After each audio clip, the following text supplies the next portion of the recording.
ওবায়দুল কাদের তিনি এই বইয়ের মোড়ক উন্মোচন করেছেন। আমি তাকে পাশে পেয়েছিলাম, তিনি আমার মাধ্যমে কিন্তু একটু মেসেজ দিয়েছেন। আমার স্বপ্নে নির্ঘুম জেগে থাকি।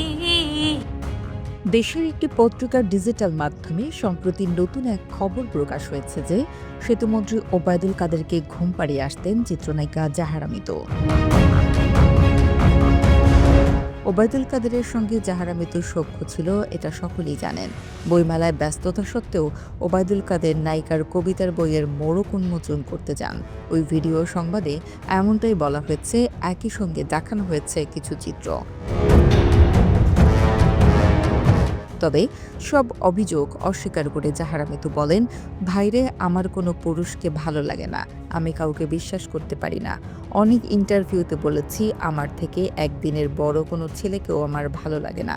গত ৩.৫ বছর আগে এমন এক ধোঁকাবাজের সাথে সম্পর্ক ভেঙেছি যে এরপর সম্পর্ক জিনিসটাই আমার প্যারা মনে হয়। জাহারা মিতু দেশীয় ইন্ডাস্ট্রিতে আসেন উপস্থাপনা থেকে।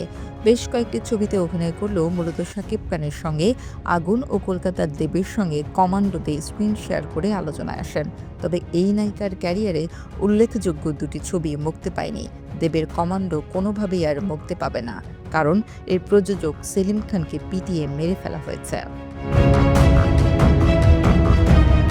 এক ফেসবুক পোস্টের মাধ্যমে তিনি দাবি করেছেন, তাকে নিয়ে যে ভিডিও সংবাদ হয়েছে তা মূলত ভিউ বাণিজ্যের জন্য।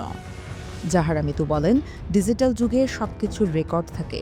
আমার বাসা থেকে বের হওয়ার সিসিটিভি ফুটেজ যেমন থাকবে, আমি কোথাও গেলে সেটারও রেকর্ড থাকবে, কল লিস্টেরও রেকর্ড থাকবে।